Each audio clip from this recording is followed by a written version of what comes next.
Ready start. उपसभापति महोदया, मैं इस एप्रोप्रिएशन बिल का समर्थन करता हूं और समर्थन करते हुए मैं तमाम सदस्यों को यह कहना चाहता हूं कि जब जब बजट में कर की वृद्धि का प्रस्ताव आता है, मैं उसका तहे दिल से समर्थन करता हूं और इसीलिए समर्थन करता हूं क्योंकि मेरी यह राय है कि जब तक हिंदुस्तान के जितने रिसोर्सेज हैं उन सब का संग्रह न करें, तब तक हमारी जो योजना है वह कभी भी फलीभूत नहीं हो सकती। बदकिस्मती है कि हमारी वैसी आर्थिक स्थिति नहीं सुधरी है और इसलिए हमें विदेशों से कर्ज लेना पड़ता है। विदेशों से कर्ज लेना कोई शर्म की बात नहीं है। सब सरकारें लेती हैं और उससे काम चलाती हैं, लेकिन हमारा बराबर यह निजी विचार रहा है कि देश में जो टैक्स देने वाले लोग हैं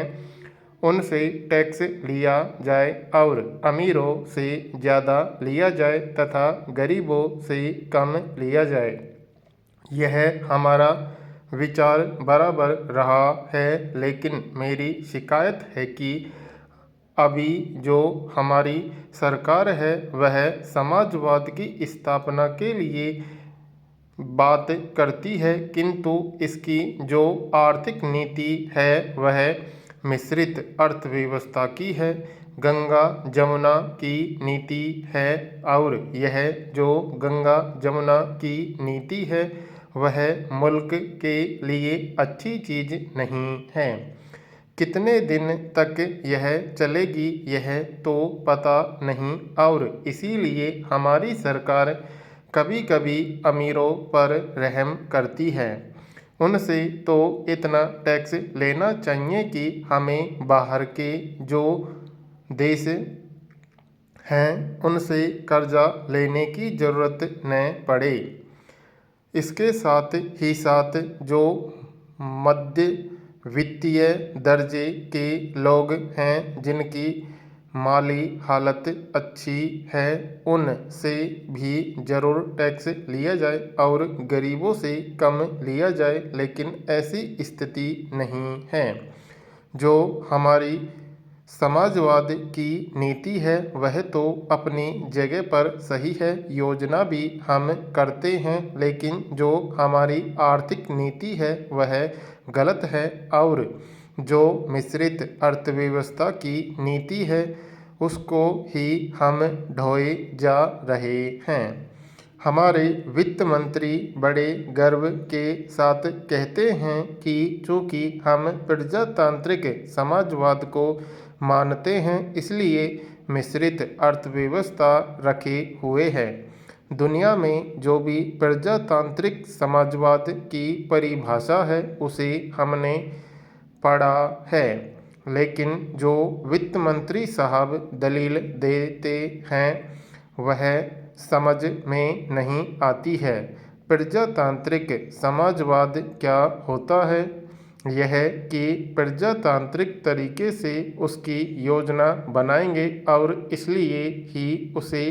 प्रजातांत्रिक समाजवाद कहते हैं, लेकिन उसमें टाटा भी रहेंगे, बिड़ला भी रहेंगे, किसान भी रहेंगे, मजदूर भी रहेंगे, प्राइवेट सेक्टर के जो बड़े बड़े पूंजीपति हैं वे भी रहेंगे। तो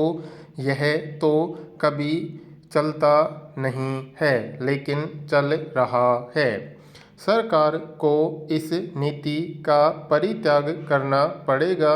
और जब तक वह इस नीति का परित्याग नहीं करती है तब तक समाजवाद की स्थापना नहीं होगी और तब तक हमारी जो हालत है वह कभी सुधरने वाली नहीं है। इसलिए हम अपनी सरकार से बराबर कहते हैं कि जो बड़े बड़े कल कारखाने हैं, जो बड़े उद्योग हैं मूल उद्योग हैं, बैंक हैं, सबका जल्दी से जल्दी समाजीकरण करना चाहिए जनता के लिए। श्रीमान, जब इस बिल के ऊपर चर्चा चल रही थी तो बहुत से माननीय सदस्यों ने जो सुझाव दिया था उस सुझाव में नीति और सिद्धांत के पक्ष को लाकर रखा गया था। नीति और सिद्धांत का पक्ष यह था कि हमारे इस देश की रचना समाजवाद पर आधारित है, तो इस देश में क्या यह संभव होगा कि हम उद्योग की प्रगति के लिए उद्योग को व्यक्तिगत पूंजी के रूप में आगे बढ़ाने का मौका दें या राष्ट्रीय पूंजी के रूप में बढ़ने का मौका दें? हम समझते हैं कि ये दोनों दिशाएं अभी हमारे भारतवर्ष के लिए लाभप्रद नहीं हैं। अगर पब्लिक सेक्टर में ही हम पूंजी लगा दें और प्राइवेट सेक्टर के लोगों को पूंजी बढ़ाने का या उद्योग के क्षेत्रों में घुसने का अवसर न दें तो हमारी प्रगति रुक जाएगी। मगर हमारे बहुत से माननीय मित्र इस बात से सहमत होंगे कि सार्वजनिक क्षेत्र में जो पूंजी लगी हुई है, साधारणतः उन क्षेत्रों में उत्पादन भी नहीं बढ़ा है, लाभ भी नहीं हुआ है और ऐसे क्षेत्र बराबर घाटे में चलते जा रहे हैं। लेकिन उसका मतलब यह होना या उसका मतलब यह लगाया जाना किसी भी प्रकार से उचित नहीं होगा कि सार्वजनिक क्षेत्र में कुछ उद्योग खड़े ही नहीं किए जाने चाहिए या उनमें पूंजी का विनियोग नहीं होना चाहिए, क्योंकि असल में सार्वजनिक क्षेत्र में उद्योग तभी सफल होते हैं जब सार्वजनिक क्षेत्र में काम करने वाले ऊपर से नीचे तक, डायरेक्टर से लेकर चपरासी तक, उनके कर्मचारी गण, कार्यकर्ता, उस प्रबंध में काम करने वाला प्रत्येक व्यक्ति चरित्रवान हो और अगर उनमें से किसी में भी चरित्र में कमी है तो निश्चित रूप से सार्वजनिक क्षेत्र में जो लगाया हुआ धन है उसके परिणाम उतने अच्छे कभी नहीं आ सकते।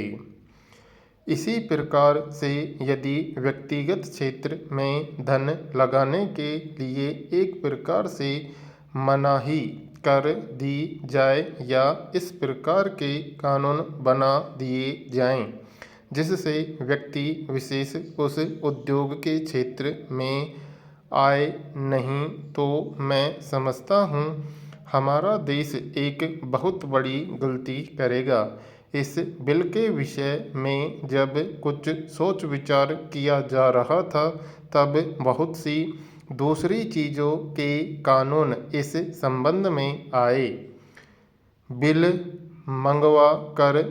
देखे गए, देखने के बाद इस परिणाम पर पहुँचे कि जहाँ जहाँ इस प्रकार के प्रश्न हैं उन देशों ने इस समस्या को किसी नीति या किसी सिद्धांत के बल पर उसको हल नहीं किया, किंतु तात्कालिक व्यवहारिक आधार पर तय किया। हमारे सरीखे देश की प्रारंभिक अवस्था में अगर हम केवल समाजवाद की लाइन पर इसका स्वागत करें और इस प्रकार का कानून बना दें तो सार्वजनिक क्षेत्र में चाहे उपलब्धि कितनी कम क्यों न हो, लेकिन व्यक्तिगत क्षेत्र में जो बड़े बड़े उद्योगपति हैं, अगर वह उद्योगों में अपनी पूंजी लगाने के लिए तैयार नहीं होंगे तो जब तक वह पूंजी नहीं लगाएंगे तब तक मार्केट में प्रतिस्पर्धा नहीं होगी और इस प्रकार से सारा कानून का आशय पूरे का पूरा नष्ट हो जाएगा तो इन दोनों के बीच का मध्यम मार्ग अपनाया।